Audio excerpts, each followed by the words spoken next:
வணக்கம் மக்களே. இன்றைக்கி தயிர் சாதத்துக்காக ஒரு சைட் டிஷ் பண்ணிகிட்ருக்கோம். காலையிலேயே சமையல் வேலை ஆகிட்டுருக்கு.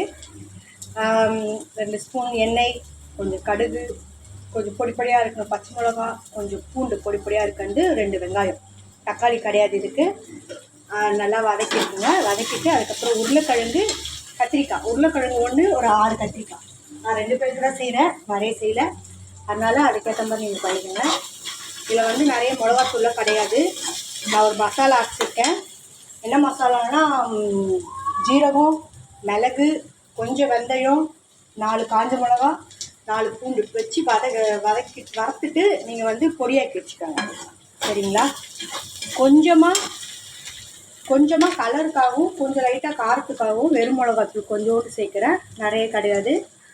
இதுக்கு வந்து தண்ணி ஊற்றக்கூடாது. இந்த ரெசிபிக்கு தண்ணி ஊற்றாமல் நம்ம அந்த ஆயிலையே ஃப்ரை பண்ணணும். சரிங்களா? நல்லா வதங்கணும். உப்பு கொஞ்சம் போட்டுக்கணும் வதங்கிறதுக்காக. உப்பு போட்டாச்சு. நல்லா வதங்குது. ஒரு 5 நிமிஷம் மூடி வைக்கணும்.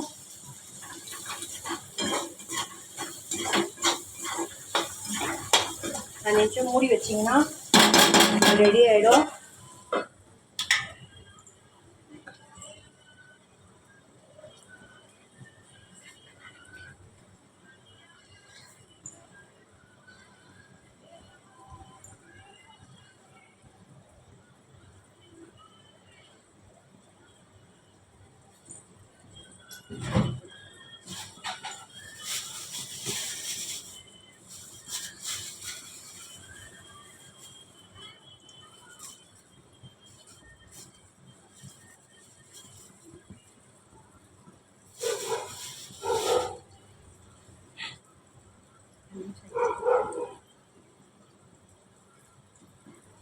மக்களே, 5 நிமிஷம் ஆயிடுச்சு.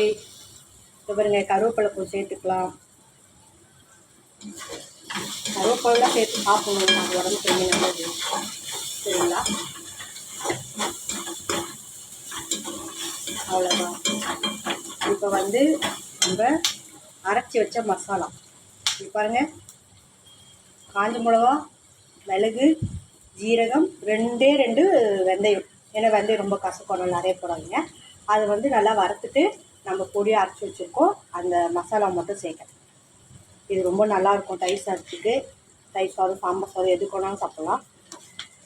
புதுசாக தான் ஒன்று ட்ரை பண்ணுவேன். சரிங்களா?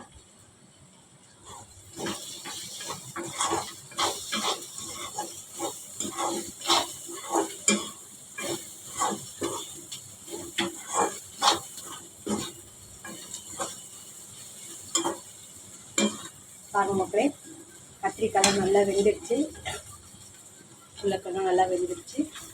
அவ்வளோதான் மக்களே. தயிர் சாதம் தொட்டு சாப்பிடுங்க, சூப்பராக இருக்கும். ஒரு மோர் மிளகா வேணால் வறுத்துக்கங்க. ஓகே மக்களே, நன்றி. நாளை சந்திக்கலாம்.